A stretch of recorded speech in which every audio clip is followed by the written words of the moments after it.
Alright, horror freaks. Today we're diving into why the 80s were the absolute fucking peak of slasher horror. This was the decade where mass killers ruled the box office, gore flowed like a damn river, and horror icons were born.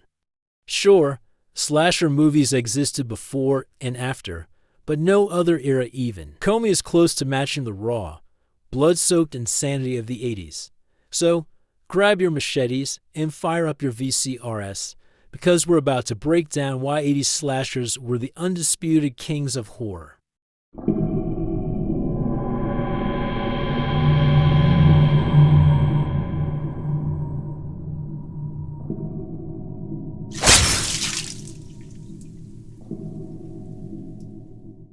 Let's be real, when you think of slasher movies, you think of Jason Voorhees, Freddy Krueger, Michael Myers, Chucky, and fucking Leatherface. And while some of these guys got their start in the late 70s, it was the 80s that turned them into horror legends. Jason went from being a little drowned kid in Friday the 13th, 1980, to an unstoppable killing machine with a hockey mask by Friday the 13th, Part 3, 1982. Freddy Krueger slashed his way onto the scene in A Nightmare on Elm Street, 1984, and changed the game with his dream-stalking, wisecracking, nightmare-fueled kills. Michael Myers kept the body count rising in Halloween to 1981, and we even got Halloween for 1988, proving the shape still had gas in the tank. And let's not forget Child's Play 1988, which introduced us to Chucky, the most fucked up doll in cinematic history. These weren't just one-off horror villains, they became pop culture icons, crossing over into comics, video games, and even fucking toys. I even got some of them. And one of my favorites is the gore factor.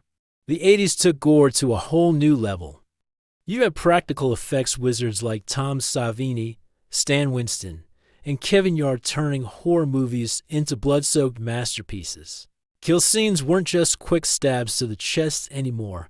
Nah, we're talking full-blown decapitations, disembowelments, and some of the most creative deaths ever put on film. I mean, I've watched so many slasher movies that Terrifier 3 was nothing compared to what I was watching.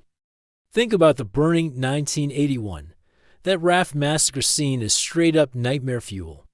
Or Friday the 13th, Part 4. The final chapter, 1984, where Jason turns a dude's head into fucking mush against a shower wall. And let's not forget A Nightmare on Elm Street, Freddy turning a kid into a living marionette using his own veins. That shit was next level terrifying.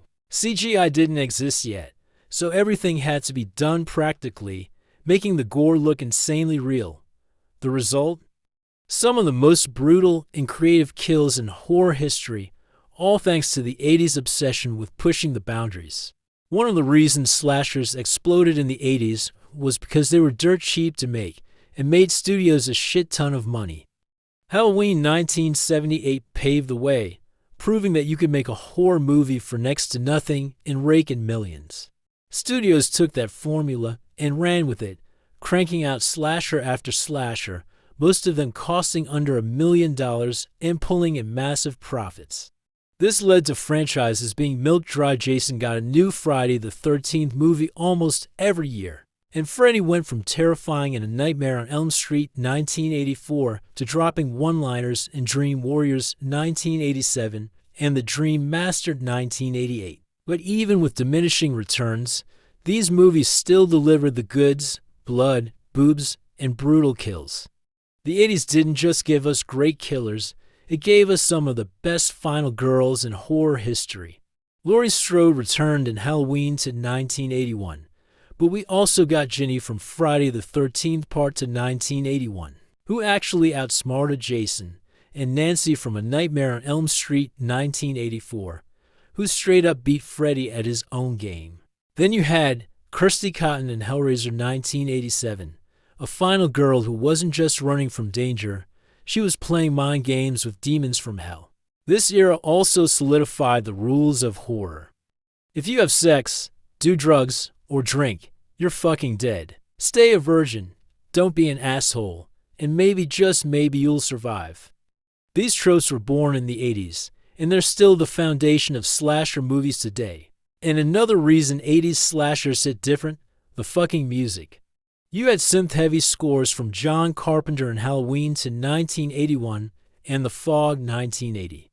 You had the eerie key, ma whispering through the woods in Friday the 13th. And then there was A Nightmare on Elm Street's creepiest lullaby, 1, 2, Freddy's Coming For You. That shit is still haunting to this day. Beyond that, 80s slashers had atmosphere. They weren't overproduced, CGI-laden messes. They were grimy, low budget, and felt dangerous. The grainy film, the weird lighting, the eerie sound design, it all made these movies feel more real, more raw, and way more disturbing. With success comes imitation, and by the late 80s, slashers were fucking everywhere. You had Sleepaway Camp 1983, The Prowler 1981, My Bloody Valentine 1981, and April Fool's Day 1986, all trying to cash in on the slasher craze. Some were great, some were total dog shit, but all of them existed because of the slasher boom.